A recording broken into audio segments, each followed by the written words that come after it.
Hello everyone, back again here at the TÜV SÜD Insight Center at the World Hydrogen Congress. Now I'm with Nils from Sunfire. It's really a pleasure to have you here because I know you have a quite busy schedule with your different positions and ambitions. But before we start the interview, perhaps, can you tell us a bit about your personal background and your company, Sunfire? So pleasure to be here. My personal background is I have a business and legal degree. I co-founded the company with two friends in 2010, so 13 years ago. We've built since then one of the leading suppliers of electrolyzers based on two different technologies: pressurized alkaline electrolysis on the one hand side, and then high temperature electrolysis or solid oxide electrolysis on the other hand. And we've seen really the entire development of this market from everyone thought it was a fuel for passenger cars and the interest was relatively limited, to 2020, the announcement of the hydrogen strategy of the European Commission, and then suddenly everyone talking about hydrogen, and we want to make green hydrogen a reality. That's what we're fighting for, and I think there's a good chance that we will succeed. Absolutely. I mean, it's a great success story, definitely for the small German company at the end, now to be one of the leaders in this market.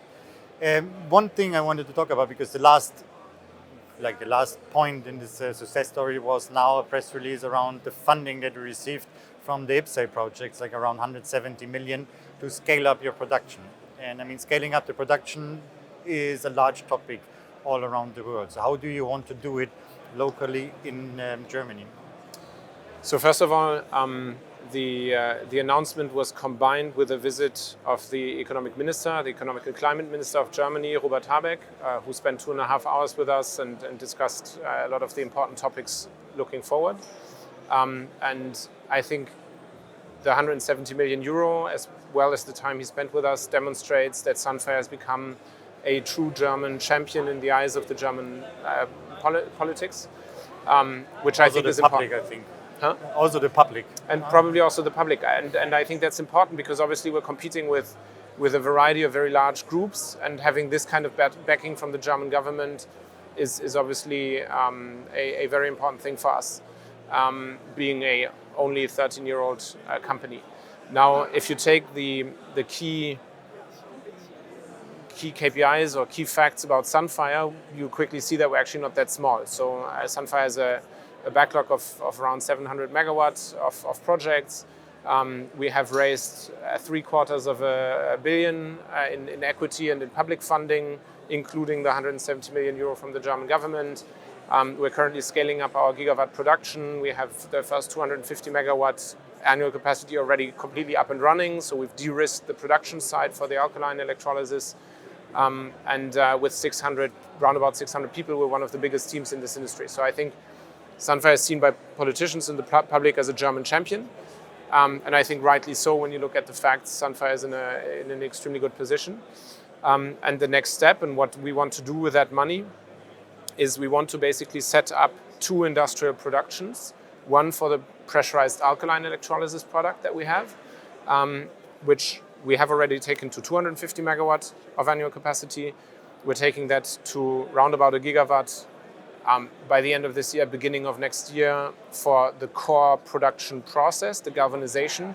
And in the course of 2024, we will also ramp up the other parts of the production to about a gigawatt of annual production capacity. And the funding for that comes partially from that grant. And at the same time, we're also, with a slight delay, we will also scale up the SOEC.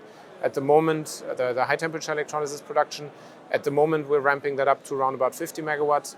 It's an intermediary step, and we will then take it to 200 megawatt plus towards 2026, 2027.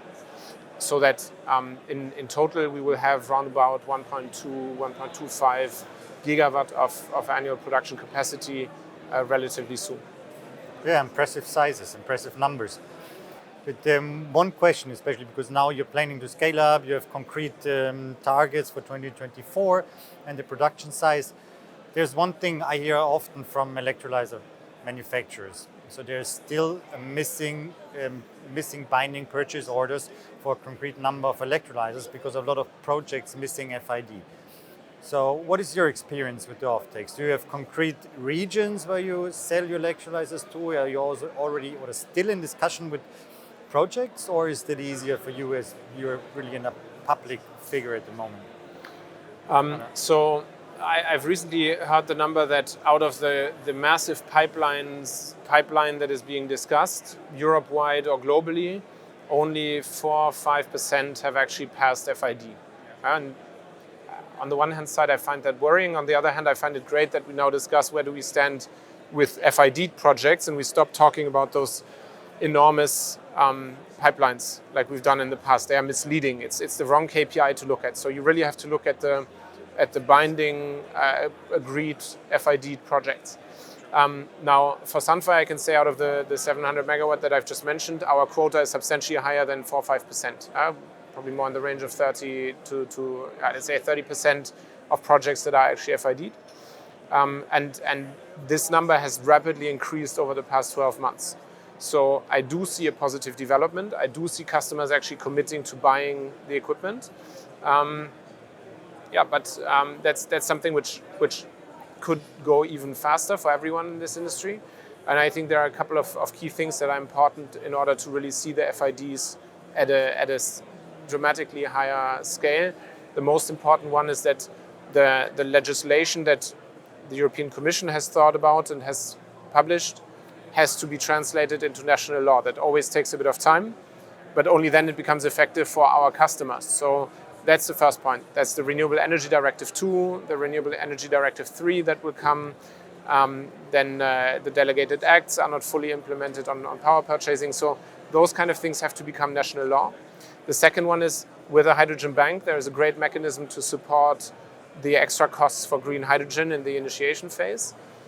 That is now, the auctions there are now starting in October. I think that's also a great thing. The budget needs to be ramped up. The budget that is allocated right now of something in the range of 3 billion is by far not enough, but we see good signs that the Commission wants to do more.